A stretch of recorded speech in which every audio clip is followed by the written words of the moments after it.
Hi, my name is Gina Dunlap, and I'm the co-founder and creative director of Thistle Creative Reuse.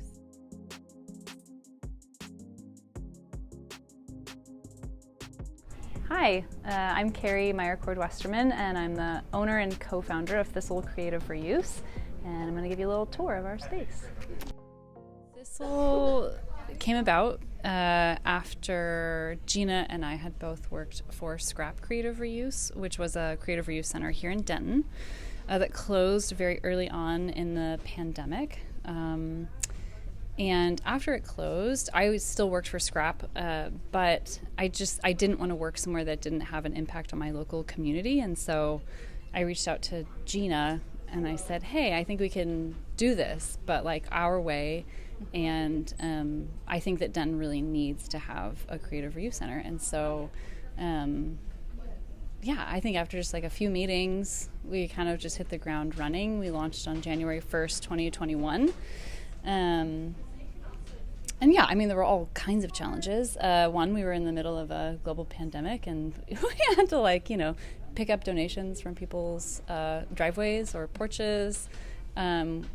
Neither of us had ever worked in e-commerce, and we started an e-commerce business for the first 4 months of Thistle. We were, just doing online releases only. We didn't move into a brick and mortar until 4 or 5 months later. So this is our new space. We previously were in 1,400 square feet. This is about 3,500. So the shoppable space at our last location was maybe just one tiny little area right here. We've expanded to all of this, and I'm going to show you what we sell and what we take. We take everything from art supplies to fabric to weird home DIY stuff. We take donations from the community, and then we make them available for resale. So anyone can pick up a new hobby or craft on a budget. I knew that I wanted my work to be tied to my community and my immediate community. The Denton community is central to absolutely everything that we do. We want to provide a space where people can get creative sustainably and affordably. But also a gathering place. So, people do come in here and they meet other people and they make friends. We have a sitting space exactly for that reason, because we want people to linger sometimes and make those connections. This was probably the biggest deal when we switched locations, was having an area that was just for donation intake. So we have these 2 big counters. People can bring their items in the front door, and we have this just like at the airport when you put your bag on a scale. People can easily put their items there. We weigh them to track what we keep out of the waste stream. To date, I think we've kept over 70,000 pounds from the waste stream. It was important to us to have donation intake and processing not be like a backdoor endeavor. We want people to see that everything that they donate is going to good use. And that it takes a lot of work to process donations. I think when it's tucked away in a back room, you kind of lose sight of how hard it is to operate a thrift store. So when we get a donation in, after we weigh it, we immediately begin processing that donation by pulling out the things that can immediately be priced and go out into the sales floor. And we sort them by price and category.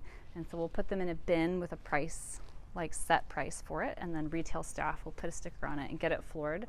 So we're constantly putting new materials out on the floor. If it's something that can't go out as is, if it's maybe because it's just like a handful of sequins, then it will go into our compartment bins here until there's enough of it to package and put out on the floor. We've standardized every single pack that is on the floor, so it has a weight, a preferred packaging, a price, all of that. We have a very detailed operations manual. Coming in, Lois. This is Lois. Lois is one of 3 people on our e-commerce team. They hide back here in the corner.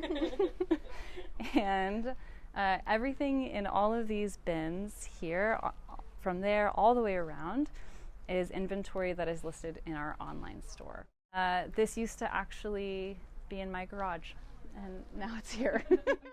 The way that we approach retail is like when we hire people, we tell them like it has to feel like the absolute opposite of a big box store. So like people come in, you say hi, you get to know them, you get to know their names, what they're working on. Like it is absolutely built into the way that we interact with the people in the community, and yeah, they continually show up for us too.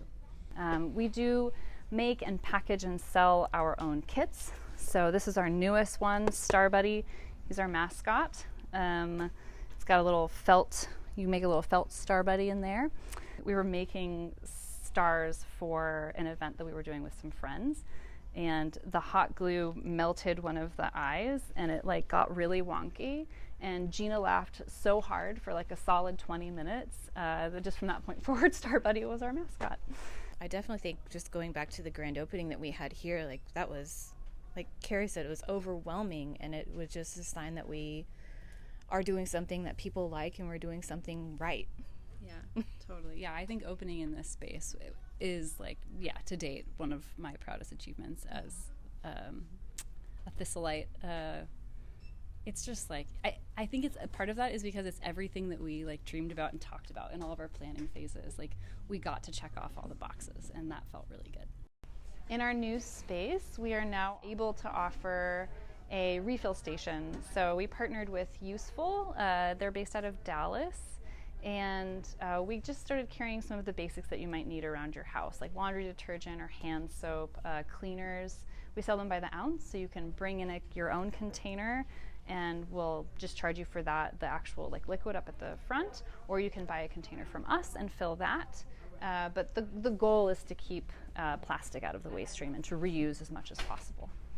When we first imagined moving into a bigger space, something that was important for us was to be able to have a space that not only showcased like some things that are upcycled. So like this is a lamp made out of an old vacuum, and the lampshade is all miniature slides, and Gina made the lampshade and a friend of ours made the lamp. But we also just wanted a space where people could kind of just come and sit. And we didn't have to say anything, but people will just show up with fibers projects, and I'll look over here frequently and people will be crocheting or knitting, just sitting on the couch hanging out. We wanted it to have a community feel. We didn't want people just to feel like it was like come in, buy, and leave. Like you can hang out if you want to. I would say since the very beginning, this community has turned up for us. Since we launched our online store and when we opened the brick and mortar, when we needed help raising funds to expand our ecommerce, our grand opening here in this bigger space was a wonderful turnout. So yeah, I think us keeping community central to our mission is really showing in the way that the Denton community shows up for us.